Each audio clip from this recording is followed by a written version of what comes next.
See, the mind's identified with this, yeah? Takes this. It has a feeling, and that feeling is the basis of its yapping, and the yapping has a flavor that it infers or indicates, which is there's a you, yeah? A feeling. Now that you takes a singular tone, like there's one body, you're not two bodies usually, yeah? But what that you represents is actually a dualistic paradigm of subject-object. Yeah? It's the mind, the conditional mind, taking itself to be a subject and then living this life as if it's the subject, and everything gets objectified from there. Yeah? So when we talk about one or me or you, it actually implies two-ness. Yeah? It implies subject-object. And just because you don't see it doesn't mean that's the dominant paradigm. Yeah? It attempts to produce a singularity by identification as a body, but in the state of mind it's dualistic. It's a two. So in a way, two is attempting to identify as one and then enter oneness as this one, but two-ness can never enter oneness. Yeah? It's just seeing there is no two-ness. That's the oneness. That's it. Yeah? The two-ness, because you take yourself to be a singular, and I don't know what you take yourself to be, but let's just say the basic dilemma seems to be a feeling of being a long-lasting, independent, separate entity or one unit, yes? But what that represents is a dualistic mind of subject-object. So you would say it hides under the ruse of being a one body, but its whole system is binary. Its whole system is duality. Its whole system is dualism. So it's attempting to stick two into one. And that's never going to happen. You are never going to merge with one. It's just seeing you're not two. That's the one. And it doesn't take any time to go from two to one because there's no two that you're in. So there's no going to one. There's just seeing there's no two, and it's immediate. It's not a timeless movement. And the same thing with selfing in AA, you know.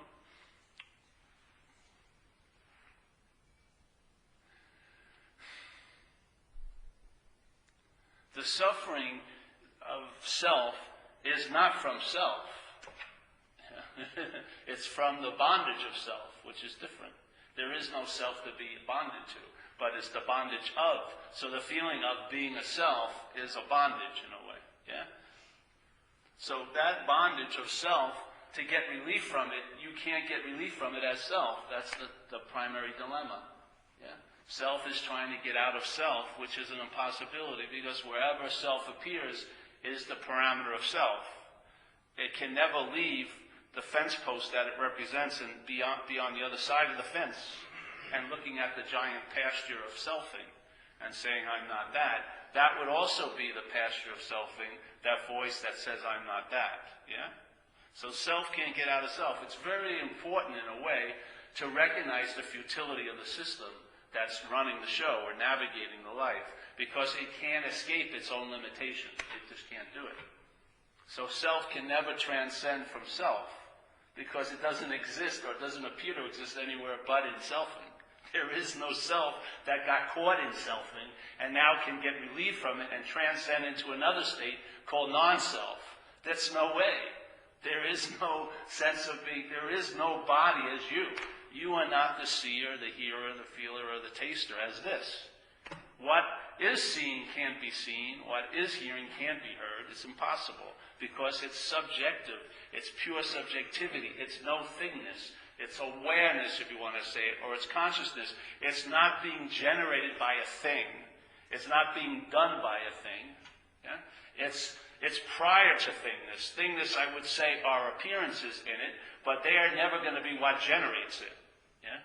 An appearance is never going to be able to get in front of what it's appearing from. It's just impossible. Yeah? It's the same thing with self can't get out of self. Yeah? Self is content. Selfing is content. It can never transcend into context. It's seen just as an activity. If it's seen as an activity and not as you, then everything shifts. That's what happens. It may happen very quickly. It may happen over time. But it's like Ramana Maharshi implied, your head is in the tiger's mouth. It's already a done deal. Once the mind has entertained the possibility, I'm not that, then just its innate ability to entertain will probably bear fruit, because you're not that. It's not like entertaining some insane idea that you're not, that you are, whatever. It's like entertaining the possibility of my hem being too short in my leg. Yeah, I could entertain that for 12 hours. I could go home and entertain what somebody's meant by saying hello to me today. I could. I did it in the past. I'd go home and think about it 5 hours. What does it mean? She said hello to me. Does she like me? Does it sound? And all of those possibilities were in selfing. It could never think outside the box, so we would just repeat the same location over and over again, surmising or entertaining the possibility of a different result. This is called obsession with self. Yeah.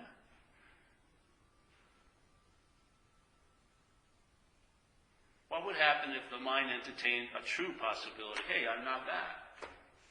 I'm not a body. I'm not an entity, a separate, independent, separate body. I'm maybe not that. I'm not saying if you are, you're not, but maybe you're not. All you need is the mind just needs that little possibility. Once it gets it and starts like sort of tumbling it around in its little hand or swirling it around in its mouth, it gets a flavor, and that flavor intimates something, and you know what? I'm not that. And as soon as I'm not that, then all the limitations of being that are lifted. Yeah?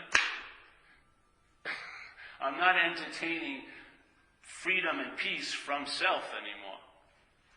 Yeah? I'm not living in self or as a self entertaining. I can be free as this. If I really work hard, if I really meditate a lot, if I really purify over and over and over again, because this is definitely sullied and sinful, this body is. If I do that, I can become free as this. Yeah? No. That's seen as ridiculous. But you get free from that. So that's why I love saying you're free from the need to be liberated, because what needs to be liberated is what you're not. What you are doesn't need to be liberated. One second. But what you're not, it sounds like it'd be a great idea to be liberated from what I'm not every day, because it's sure producing a lot of meaning. And if I'm not producing it, people I hear are producing it. Tons of it. I mean, their factory is like 24/7. They got child labor in there. They're just kicking out these meanings about life from their point of view. Yeah? It's incredible. They want relief, but they want relief as a self. That's the little disclaimer. Yeah? They're really keen on relief, but if you point out that maybe it's identification of self, they're usually not keen on that idea. They're not. I see it. I see people I share at AA recovery meetings, and they really love what I say. I said, go to Zen Bitch Slap. I never hear from them. I never see them. They don't even say hello to me in the meetings. You know? I mean, to me, that's much more direct than what I said at this meeting. It's much more direct, and I think the directness scares the shit out of people. Well, you may not be that, because then they really get to see, like they say in Buddhism, the cherishing of self. Mind cherishes what it's trying to become. And that's the thing we've been talking about lately. Selfing can never be a self. Its whole desire is to be a self. Yeah? The whole desire of the conditional mind is to be what it's thinking itself as, what it's inferring, what it's vaguely pointing at constantly. It wants to be a self. But it already is no thingness. It can't become a thing. Yeah? So its whole desire to become is going to be unfulfilled. It can never really become fulfilled. And therefore, the unfulfillment of that to me is like that irritable restlessness and discontent, which sets off to try to get fulfilled from the unfulfillment of the original desire. And so now it starts desiring a lot of things and everything like that. Yet every time it doesn't seem to really get filled. Yeah? Even when it reaches what it thought would signify, I have arrived, I got this, a lot of people share that, because I've never really been there. A lot of people share that it's sort of empty when they get everything they've ever wanted. Yeah? Because that mental desire, that selfing is in a failed system. It can never be what it wants to be. But it can appear to be it. Yeah. So the selfing, it's just like a drug in a way. I shot coke a lot, but I never got to a point where I shot coke and it satisfied me completely forever. It was out. put it down. Thank you, cocaine. Brought me what I've been looking for, these thousands of insertions of fucking metal into my pores. Thank you, yes. You know, and I never thought about cocaine again, and I was on a level of satisfaction. Never needed to be re-upped or reinforced. It was just totally stabilized. Yeah? Most things like selfing and addiction, which are all addictions, to me it's the first addiction of mind, is the idea of being a self. Yeah? All those addictions, you never get a point where you're satisfied completely. That's the name of an addiction. It's like a craving that keeps on reinforcing the desire for more. Yeah? It never comes to an end. If you look at selfing, it's very much like an addict. Yeah? The mind is attempting to become what it can never be. So therefore, it almost never stops trying to become, because that's the best it can do. It can appear to be you. Yeah? It can appear to be a you in your head. Yeah? But it can't actually take on that appearance and be real, because it's already no thingness. Yeah? So that desire is, I would say, is the first addiction, and then all other addictions come from there, because you're trying to get relief from the failedness of the first addiction. Yeah? You want relief from that unrelievable desire to be yourself, because you can never come to fruition. It's never going to climax. It's never going to become so. So watch your head. You'll see it. Why do you think the mind, the thought system, its value rests in the past and the future more than now? It has very little recognition of now, though that's all where the now is, that the past and future can appear, and it can only appear in this now. This, what do you want to call it now? This, I would say, like in a moment, but like an eternal moment. Yeah, just this space. It can only appear here. So in this appearance of here, the thoughts are about there and then, because you can be cast as an object there and then. When the mind thinks about you a week ago, it sees you as a body, right? When you start worrying about how you're going to be 3 weeks from now, you're not worrying about your spiritualness, obviously. You're worrying about your physicalness, your emotionalness, all these things that happen as a body through a body. So the thought system pictures you as a body. Yeah, you have to see it. If you listen, it's like going into a barbershop. If you go into a barbershop now, you're going to get a haircut. If you're listening to this K-Paul enough, hearing, you're going to hear it because you're conscious. But listening is different. There's an intention there. When you're listening to that, it's obviously going to be a feeling of you listening to it. Yeah? The listening to it produces the sense of you. The you isn't what's listening to it. The listening to it produces the sense of the you. Yeah? It's almost like if you looked at it like a conveyor belt, the selfing is the production line, and the product is the feeling of being a you. When the feeling of being a you comes over you, it's historically, it plays around with time. It puts you at the beginning of the production line. So now the feeling is, I've been selfing, or selfing's been fucking with me. Yeah? But in fact, that birth was after the coupling with interest to the thought system. Yeah? That spawns the feeling of being a you. The you wasn't spawning the selfing. The you, the feeling of you, is the product of the selfing. It happens after the selfing, but then the feeling is that you were before the selfing. And then, when selfing's happening or not, there's still a feeling of being you there. But if the selfing stopped for a while, that feeling would not be produced. Yeah? You wouldn't be located anywhere. You would be clearly what you are, like free-range awareness. Yeah? You wouldn't be located at any time or place, because you're not actually even now. It just appears to be when our interest and attention is listening to K-Paul. Yeah? But a lot of people, when they get this idea of selfing, they go, okay, well, I've been selfing all day, or selfing has been driving me crazy, let's see. So they see a line, they see some of the line of selfing. So maybe before, they didn't see any of it. Now they have a little bit of an understanding, they see a bit of the selfing. They can recognize it, they go, oh, thinking about next week, what am I going to get, what's going to happen to me. Yes, that I could call selfing, yeah? But they don't see, and so they see a line, and it's a finite line, it's in time. It cannot pull out infinitely, it just pulls out a certain point. So they've now seen this part. But they haven't, so there's the selfing, like a verb. But they're still feeling like they're the noun. Like, I'm doing it or it's being done to me. But what I'm saying is this is also selfing. Actually, this is produced by following the line to a certain point where the production's over and then this pops up. But it doesn't pop up here. It pops up as the one who's doing it or is done to by it.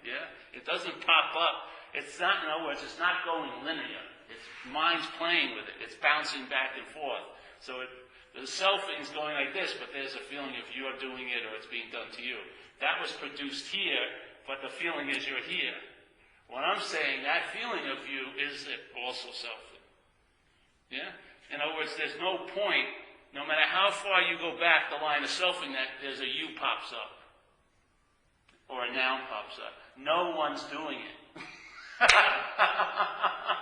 You can be relieved of all the guilt and shame that have ever amassed on that one branch of personal doership. There's no one doing it. It just goes on and on and on and on and on. What happens is when the mind is listening to it with intention and interest and attention, then the noun pops up a lot of places. It pops up in the middle, over here, there. But there's always a vague feeling of you being the alpha or the omega of life. Like life is happening to you, or you're doing it, yes? And it's so blatant that the mind actually claims conscious contact as something it's doing. So it doesn't follow the statement of Buddha of when you see, when you hear, when you feel, when you taste, when you touch. It follows its own line of logic, which is, when I touch, I'm the toucher. When I feel, I'm the fucking feeler, me. When I see, I'm the seer. When I hear, I'm the hearer. I mean, if you just took one moment of conscious contact, you'd see the whole principle of selfing. One moment. Seeing is being claimed by the mental process as the doer of it, and now the seer becomes dominant. And when the seer becomes dominant, what's dominant to the seer is the seeing. The seeing is basically forgotten. There's no sense of the consciousness or the contact in life. It's what I'm contacted with and what I'm contacted as all the time. The widths will change, but the as becomes the alpha and omega. Me, this. But this life isn't brought to me by me. It's brought to me by consciousness, in a sense. It hasn't even brought to me. It's brought by consciousness. Consciousness in contact. In a sense, it's come through here, and the mental process just made a little mistake. Hey, I must be doing that, because its logic is wherever there's doing, there's a doer. Wherever there's having, there's a haver. Wherever there's a verb, there's a noun. That's the logic of the conditional selfing. It can't think outside the box. So when it sees an activity, consciousness being in contact, it has to come up with who is it? It must be me. Because it's moving through this eye, so hey, maybe it's the eye that's seeing, and of course the eye's mine, it's the body, so I must be the seer. Oh, my ears are hearing it, you're not hearing the same thing I'm hearing, so these are my qualities. I'm seeing, I'm hearing, I'm feeling, I'm tasting, I'm touching. It's like the camera has basically put itself on the throne of life and sort of downplayed the light that's actually the king or queen, The light of awareness gets totally downplayed, and now you're someone who's doing it or not doing it. And then what happens? When awareness becomes a quality or an attribute you can improve or not improve, a huge story is told about awareness as something I'm more aware when I'm with you, and I'm less aware when I'm at work, and I'm constantly, now everything that happens affects the awareness or the consciousness. I get really dumbed down when I'm around here, and then I feel really great when I'm at the retreat. But of course, I'm not going to live at the retreat, because if you move to the retreat, you won't be great there either in a couple of months. You'll see the same. It'll be just like the place you didn't want to be, because you'll be there. And that's a rude awakening, when you think something's going to really be different, and it's the same old after a few months. Why? Because selfing is giving it the meaning. And selfing doesn't have an infinite supply of meaning it gives things. It's a very, very small system of meaning, which is self-centered. That's where it gives meaning from, and that's what all meaning points back to, is self as the center of the universe. Yeah? It's a very small system. You've been over every possibility it can offer. You have, hundreds of times probably already. And you've been over every square inch of it. Every thought basically is a rethought now. Every feeling is a refeeling. Everything's being rehashed, redone, regurgitated, upshucked, whatever you want to talk about it. Yet, the beauty of awareness is what gives it any sense of newness. It's not what's happening, but what's actually seen. Yeah? Whatever little flavor that you think this is a whole lot different than it was 4 years ago isn't brought about by the selfing around that. It's brought about the awareness, because the awareness is fresh. Yes? Even when it gets doctored and interpreted to a large degree, there'll still be a sense of newness that's still there. Yeah? You can't extinguish that. That's the beauty of it, is when you can be doing the same old, and feel totally new about it, or you can be doing something new every day and selfing, and it's the same old. Yeah? It's that extreme. So I would say the beingness or awareness, which would be, let's say, a different form of centeredness. Yeah? There's self-centeredness, which many of us in this room have a very intimate position with. Used to say getting it up the ass somehow was a position. Or centeredness. Yeah? It's the same mind, you know. It just matters what it's centered in. If it's centered in self, then that interested attention is going to bond you to this idea of being a Paul, and it's going to really produce a technicolor vision of a very boring interpretation. It'll be drenched with meaning, and you'll probably not lose the novel-like curiosity about it after 50 or 60 years. Yet to say if a person produced their selfing to you, you'd be bored in a minute. But you can't underestimate the meaning of you. When the mind gives something the meaning that it's you, that's a fucking huge meaning it gives. And it's given that meaning to this. Yeah? So even though it's boring as hell, it seems worthy to be listened to. But so there's the selfing. The selfing is just a huge desire to become, which it can never fulfill. It can never be a self, yeah? So that continues on. And so therefore that, if the mind's rested in that, it's agitated, yes? Because it's constantly in motion. It's constantly, it can't rest, because if it truly stopped, it would realize it will never be. Yeah? It can only appear to be, so the appearance has to constantly be produced. It's like if something was being projected on the wall, if you turned off the projector, it wouldn't project. So the point is, to be fooled by that appearance on the wall, the projector has to continue. You're not even looking at the projector. But if that projector stopped, then you wouldn't be fooled. You wouldn't have to look at the source. You would just see, hey, it ain't so. You know what I mean? You wouldn't have to read a lot of books about it. There would be a direct hit. Hey, that thing isn't so. Why? Because it wasn't so just then. How can it be so if it wasn't so? That's the whole point. When selfing is disrupted to a large degree and stops, you'll see that something continues. I would say you are that which continues.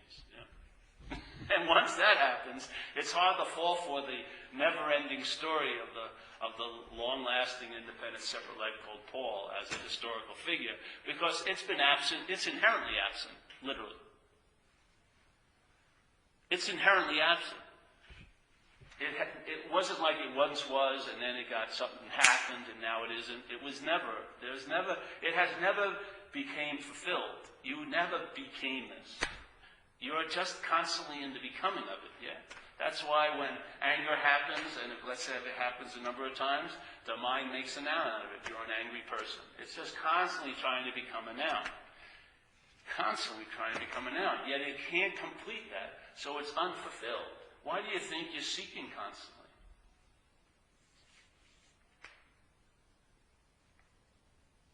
Because the aspect of mind has not got the message. It hasn't got the message with non-seeking. It hasn't got the message with there's nothing needed to do, because it will use those statements to seek through every fucking day and drive itself crazy that way. Because it's not coming to an end. Because it can't. It can't rest. The same, though, mind, if rested in centeredness, or let's say a beingness, or in just the awareness of life, or this present moment of awareness, when it's resting there, that beingness is completely fulfilled. It's not in the process of becoming. If it's doing anything here, it's expressing. It's not trying to achieve its own authenticity. It's not trying to complete itself. It's not trying to transcend itself. It just is. Yeah? In completeness. That completeness produces a lot of rest, a lot of stillness, a lot of peace. And when the mind is resting there, not resting in self trying to get there, because the selfing, even if it's confronted with peace of mind, it can't enjoy it, because it's busily becoming a person who's peaceful. Yeah? It can't enjoy anything, because it's using everything and anything to try to complete its inability to complete. It's impossible. Yeah? But let's say in centeredness, mind can enjoy peace of mind, because it's not trying to fulfill itself. It's not trying to complete itself. It's not trying to get to a point where, aha, I've arrived. It's already so, complete in and of itself. It's worthy of being rested on. And then this may motivate expression, but like self-centeredness motivates seeking. They're totally two different movements. Yeah? And expression is totally different than seeking something to fulfill you. Yeah? An expression could be of fulfillment, which can never be the case in selfing. Its true expression is unfulfillment, if you notice. You can just see by all its agitation, it's not fulfilled. Yeah? And it's hoping through agitation to hit a point where the agitation will stop. It's impossible. Because all of its movement is agitated. So how is agitation going to find rest and rest there? It's going to run right over rest and be agitated about it. I was restful that day, but now I've lost it again. That's what people do. They drive themselves crazy. Oh, I had a moment of awakening, but I've lost it. Fuck, how did I do that? And so the agitation just re-ups. Every little oasis is like a speed bump. It immediately jumps over and coagulates again into agitation. We've got to get enlightened. I got a taste of awakening. I'm not giving up until I arrive there. This is insanity. There's no peace in it. But in centeredness and beingness, because it's complete, because it is fulfilled, because it's not attempting to accrue value here, because it's inherently valuable, it's truly rest. And if it has one movement, I would say it's to express. It's not to find itself, not to achieve anything, not to get higher, not to become more being, and not, because it believes it was less being at one time. That's all the sense of fulfilling, yes? From less to more complete. All this, it just goes on and on. And then as soon as you hit the complete, you're back at less. Well, I'm less complete. I had it for a second, I was complete, but now I'm fucking less complete. Now I got to get more complete to compensate for the less complete.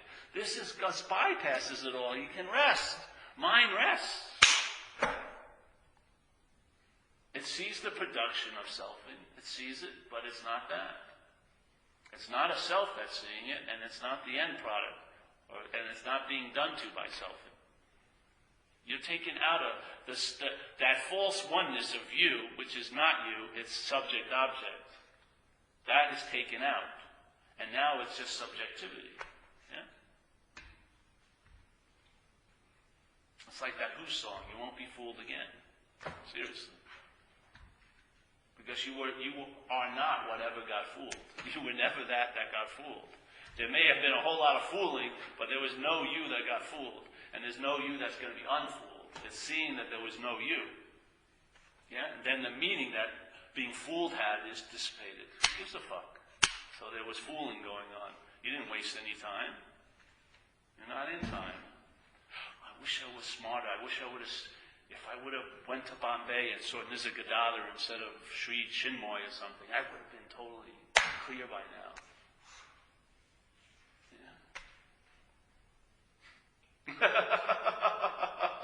One of the big flavors, it has nothing to do with time. So all your patience, all your longing, it's all meaningless. Yeah? A state isn't longed for. It is. You'd have to be a prior state or another state to long for it. You're not. Yeah? It's the feeling of being the other state longing for it which produces the sense of the unlongingness of everything. I'm never fucking fulfilled. I mean, I know people have been enlightened 3 times in this life. 3 times. I thought one would do, you know. They got enlightened maybe emotionally, and then sexually, and then physically, and then some other way, I don't know, financially. I don't know. It just goes on and on and on. So, in AA, Pollens, get the diagnosis correct. If it is identification as self, and I believe it is because that's how I entertained it, and radical relief has descended, so to speak. So I feel like I'm onto something because of basically, you know the problem by the solution. You really do.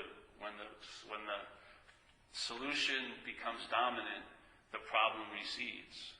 And when it recedes, you know it by its absence. You see, oh, Jesus Christ, so that's what it was.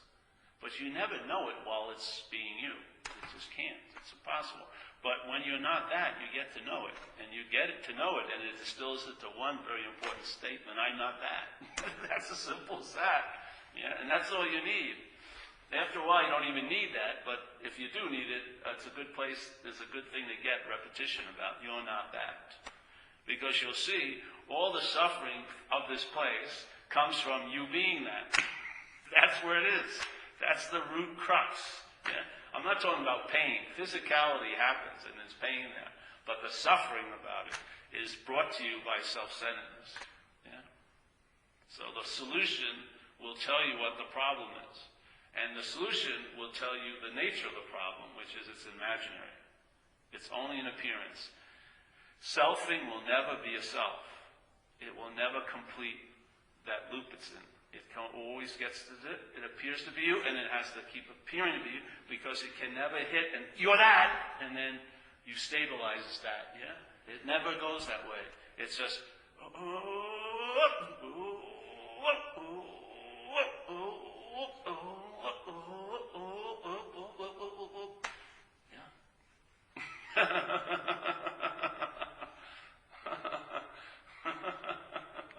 I mean, you and I are going to be an urban renewal project till the time we die, from the point of view of selfing. Because this is just the possibility, though flimsy, to try to really be a self. And it's huffing and puffing and trying to blow that whole house into, it's sort of like a doll that has holes in it. So the thing is just like all day. Like in AA, it says, when you come in AA, you got to be willing to save your ass instead of your face. But when I came in AA, I thought my face was my ass. That was the thing. You see, the image my mind had, I took to be me, and my ass, fuck it. The face is very important. What that entailed. So there, but the selfing can't stop, because if it stops, there's those holes in it. All the attention and interest it put in goes out. It bleeds out. Yeah, it's like so, and for it to get all this air, it just sucks everything into self-centered.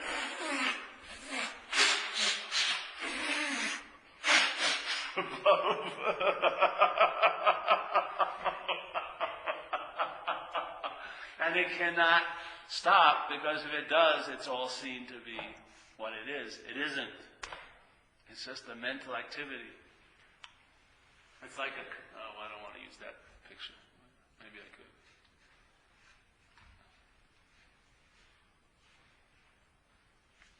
So the feeling of being historical is produced. It doesn't come. You didn't have it when you were a baby. When you were 1 to 2 years old, you had no sense of being a Paul or a Mary or a Steve or a Marty. That was produced by the mental process, one of them, called selfing, I'd say. So what can be produced can be unproduced, yeah? But I wouldn't wait for the unproduction. I would realize you're just not the product. It can never fulfill its little desire. It can't be a self. And that's the solution. It can appear to be a self, or you can appear to be a self when listening to it all the time. When you're listening to it without an awareness or an understanding, you'll fall under the understanding it's presenting. And its understanding is it's self-centered. Centered self is the Alpha and Omega. You are this. God, or whatever you want to call it, consciousness is an activity you're doing. I'm seeing, I'm hearing, I'm feeling, I'm tasting, I'm touching. So basically, from that point of view, you live as if you are that. You live as if you're that, but you can never be that. But you can live as if you are. Yeah? That's the highest form it can get to. It can't complete its mission. Yeah? But it can set up a trance where you feel the mission's already completed, even though you're still attempting to become all day, but you actually think you're a noun. Yeah? So now, a lot of the becoming is to try to unbecome what you believe you are, like a loser or a bad person, or you looked at porno once, or whatever like that. So it's now trying to become, and it's trying to unbecome. Yeah? What it thinks it is that it doesn't like, it wants to become something other than that, and what it wants to be, it wants to become that. Yeah? But there's never a place where it arrives. Yeah? You are not that which you're trying to get out of, and you are not that which you're trying to get in. Yeah? That's the whole point. You cannot be out of this moment. So why the hell are you trying to be in it so much? Yeah? And you cannot be in self, so why are you trying to get out of it so much? You can't be out of what you cannot get out of what you can't be in, and you cannot get into what you can't be out. You are the moment. You are not an object in the moment that's setting up this like dualistic chess situation, subject, object, and all the moves. You're not that. Yeah? You are moment. Without you, without awareness, I'm not saying you as the body, without awareness, there ain't no moment. You are the moment. So there's no way you can get out of that. So why are you trying to get in it? It just blows my mind. And you cannot possibly be a self. So why in hell are we trying to get out of it so much? Because one of the greatest strains of selfing is trying to get out of it. It's one of the strongest strains because it's not recognized here as being in it. You actually believe it's a noble endeavor to try to get out of self. But it ain't a noble endeavor if you can't be a self. Trying to get out of self would be another desiring to become a self that's out of self, which is what most of us are doing. We want to be there. We want to have the experience of our own absence, but we want to be there to have it. Yeah? We want to be out of self, but we want to be out of self as a self. Which is just another desire to become, isn't it?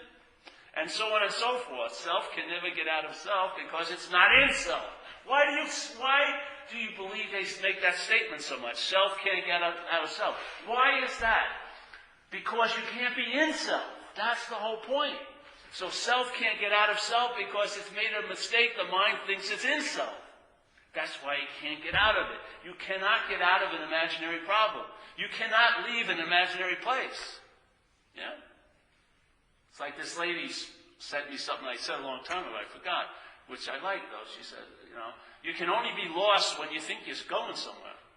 When you think you're going somewhere, you can have an experience of being lost. But if you're not going anywhere, you cannot possibly be lost. And it's so beautiful. It short circuits the whole selfing. The selfing system has very, very, very big gaps. Very, very, very big flawed assumptions. You take one of them out, the whole system looks hilarious. One little experience, one hiccup can just throw all of its works off. Just, and then you see, I'm not that. And that's that. You don't wait for it to comply with, oh yes, I'm not that. You're not that either. You're not that which thinks it's listening to that message. You're not the listener. You're not the hearer. You're not the seer. You're not the feeler. You're not the taster. And what's seeing, I can never see. It's impossible. It would have to be a thing to see. And it isn't. And it's never going to be a thing. It can appear to be things, but it isn't a thing. And what allows you to see a thing is not a thing. What allows you to see things is no thing. Not thing. This thing is not seeing. What's seeing is no thing. So all the things in my life have been brought to me by no thing. Not one has been brought to me by a thing. The seeing, hearing, feeling, tasting, and touching of everything that I have ever come in contact with has been brought to me by no thingness. Not one of them has been brought to me by a thing. Not one.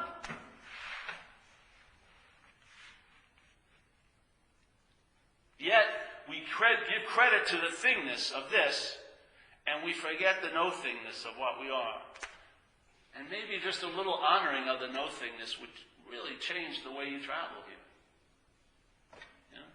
Just give it a little bit of attention. Hey, instead of all the things I'm looking at, sense the seeing of it. You know? Sense it. Sense what it feels like to be on. Yeah. It's like a purring engine that never runs out of gas. You don't have to stop at a station. It's just on until it ain't here. And yet it's still on, even when it ain't, as a thing. Yeah? It's like a never-ending energy source. Yeah? Can't privatize it. There's no value in it, so there's no hoarding it. We're not attacking other countries to get it. We're not, torturing people to get information about who has it. None of that, all those things don't apply. It's always infinitely available at all times with no requirement necessary. It can't be had by anyone because it is everyone. It can't be owned. It can't be gotten so you don't lose it. It's a whole different ballgame. And I'll tell you, the mind may really respond to it. It may really like to travel this way, where it isn't about acquiring and keeping and getting. It's more about expressing. Yeah. And it's expressing every moment, everything, every thought, every feeling, every object that's been seen, felt, or heard. That's its expression. Conscious contact is it's expressing. Yeah? It's expressing through conscious contact. Every second, it's like a never-ending artist. It never puts down the brush. There's always, and it's like got 5 hands at once, seeing, hearing, feeling, tasting, touching, and actually seeing 6 hands, seeing thoughts. So it's like unbelievable. You're like, I'm bored. I had an idea that I needed to make $200 today. I didn't make it. I'm really pretty worthless. No value whatsoever. I haven't completed my mission that I gave myself. I love to see when people are really beating themselves up about standards they set. You know what I mean? Oh, shit. In other words, you didn't jump over the bar that you set up. Oh, wow. Why not just come kick the bar then? Hey, I don't want to jump over it. That really kills me. When you set something up and it produces all this stress, and then you ask, well, who informed you this had to be this way? Is there a boss of all bosses? God of all gods? Oh, yeah, you, the playing God. Oh, shit. Why don't you give yourself a break then? Change the rules a little. No, I've got to be hard on myself. I've got to become successful. I've got to become successful. That's the closest I'll ever be as a self. If I'm a successful self, I'm pretty close. Just a little more stuff, a little more trophy wife maybe. I'll be a self. It's a never-ending addiction. Watch it. Check it out. You think I had a 20-year addiction with coke and drinking? This is far, far beyond that. Far, far beyond that. This addiction. This addiction can get upset by other addictions, can give up other addictions. It can deal with addictions like that. But very rarely is it questioned the original addiction. You've been an addict of this for years and years and years and years and years. You've been shooting this up.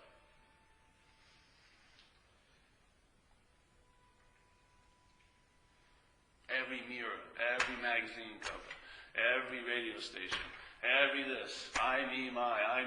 It's like the whole place is addicted. Yeah? The people who look the craziest are the ones that are freed from the addiction. They're like, fuck, this fucking Looney Tune. You know? Everyone else is, oh yes, we're the normal people. We're fucking insane. We're like death worshippers. We're so afraid of dying because we've never been alive, basically. Someone who's really alive isn't usually that afraid of dying, you know, because they don't see anything ending, probably. But people who think this urban renewal project is going to run out of time and it won't be complete are scared shit. They're scared shit. They're not going to have accrued enough value. They haven't done enough things. They didn't make enough amends. It never has enough time because it's never ending. There's no completion date. It's like the Golden Gate Bridge. They said, all right, after a few years we'll pay for ourselves and that'll be it. Bridge will be for free. It's still 60 years later. They're making tons of money. It's never ending. Have you ever seen that? They give a proposal in Iraq. Oh yes, it'll cost $2 billion to do this, and it's a no-bid contract. 5 years later, $12 billion have gone in. Oh well, you know, it's it never comes under budget. Yes. And it costs a lot of interest and attention. And that interest and attention could be differently spent. Maybe you would enjoy being able to see something beautiful and not be the beholder of it, but just see the beauty. Be the seeing of the beauty, not the one who saw the beauty. Yes? Be the feeler of that feeling. Not the one who had the feeling, but the feeling of it. Yeah? Maybe, just maybe, you could be super rich and not accumulating much. Yeah? You may have a lot of stuff out here, but you'll be traveling very, very light because you're not accumulating. You're not building a beast all day. Yeah? You're not buying new materials, new supplies constantly I got to refinish that image. It's not looking so good now. What happens if I had a really great image and then I get old? Then we got to sort of put on candles and worship the past ideas of how it once was. Oh, I was a real rowdy motherfucking addict out there. I had it going on. No, you fucking didn't. You were out cold. You were taken over by alcoholism. You weren't. The mind was. You looked just like everyone else looked. And you thought you were different. It would be funny when you go to clubs, you know, and everyone had the same outfit, but we all thought we were incredibly, terminally unique. You know? Yeah. All had long sleeves because we didn't show the tracks. Everyone same bullshit. Everybody. Yeah, it's crazy. So, there is a freedom, though. Not for you. Not for you, not for you, not for you, not for you. Not as you, no. The freedom is from you, for sure. And you're not going to be there to enjoy it. You're not. It'll be enjoyed, but it won't be you enjoying it. Not the way you had it of you. Because when that shows up, it's not there to be enjoyed. It really doesn't. It's tricky. If you're waiting to get it, you're going to be waiting a long time because those two do not appear at the same time. It's the sense of the presence becomes obvious when you are seen as absent. Yeah? When you are seen as present, the present seems absent. And they don't seem to match, yes? You're not going to be there and it's going to be there at the same time. It doesn't work that way. Yeah. Well, now we can end. There you go, honey. Good time. She's gotten to a point where she just comes in for like 30 seconds and gets more than enough. Her tank is filled up anyway. It'd be ridiculous to try to pump any more gas in there.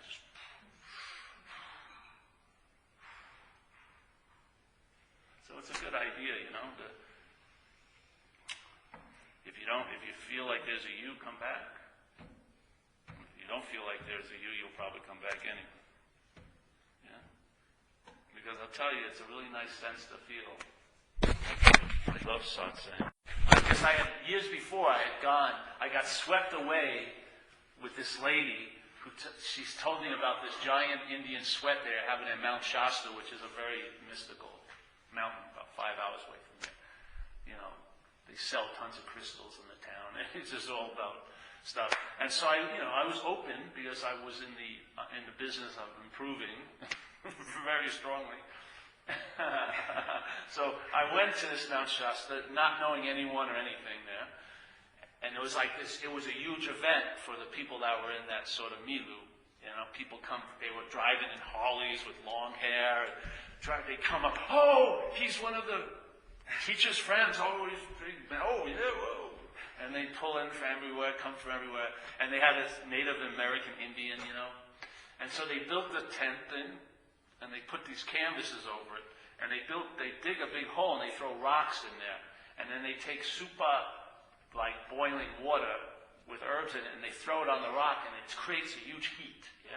So it's called a sweat. So I didn't know much about it, never been in one. So when I got in the tent, it was packed. There's a lot of people there. So I stood up like a subway in New York, standing like this.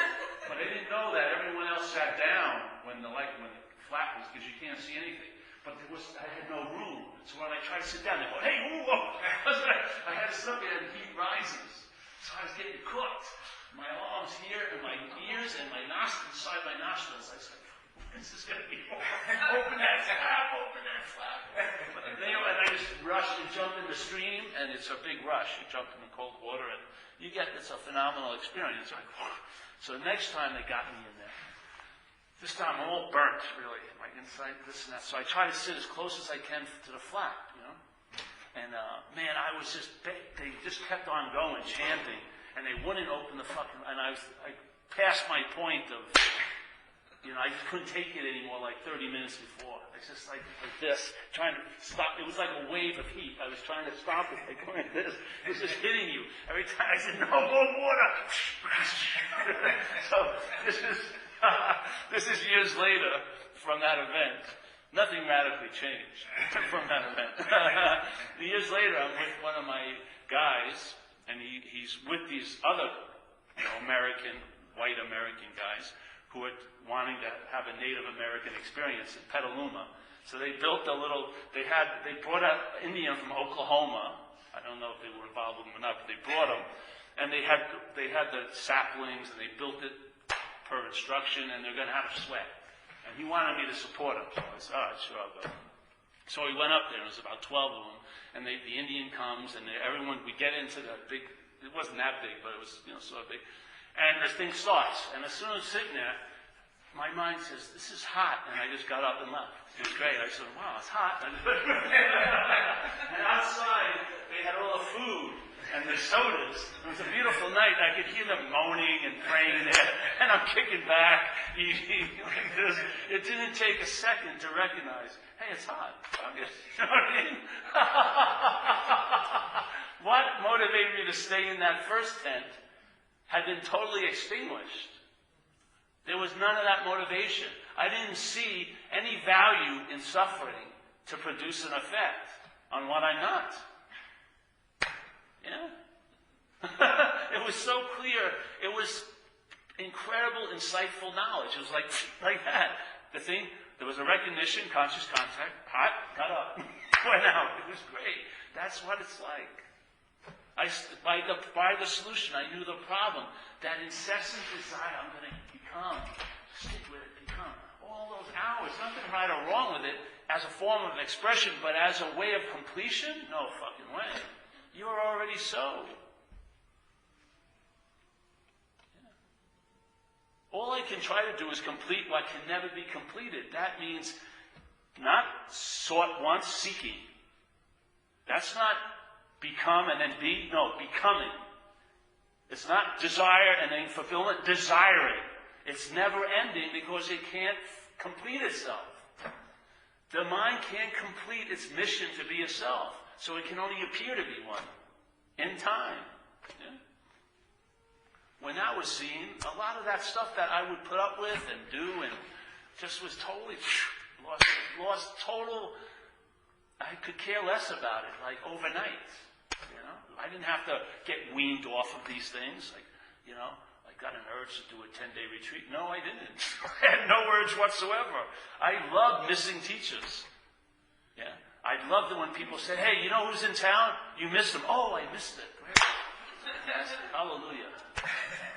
Lost all interest in all that. The whole race was over. Yeah, the whole competition, see where I am compared to others.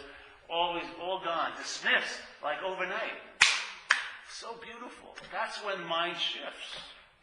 Doesn't take any fucking time. It expresses in time. But it happens all of a sudden, even though you may not think it, it may look like it grows in time, but that's its expression here. But the so-ness of it is it's timeless and it's already so. Yeah. That's why when it shows, it can cut through what isn't so, like a knife. As if something that was, you were calling your aspects of your nature come to a complete halt. And it can happen in 1 second. Never to have that behavior again. Never to have that drive again. Never comes up. Yeah? Yet, it was coming up so much, that desire to become, you took it to be you. Yeah? But that you gets dropped off, like cut. Like with a cold knife. It's a perfect incision. As if it never was so. And then that's what I call getting economized or pared down. You travel. As you're traveling, you're getting lighter. You're putting down more of the rocks. You're realizing, just things cutting down. And then there's a sense, it's almost like light is traveling lighter to be light. You know what I mean? In a way. That's how it can express its own quality of being light through a body by traveling lighter as the body, in a sense, as the action figure. It can, instead of reflecting the heaviness and the meaning of this being you, it's reflecting the lightness of your nature.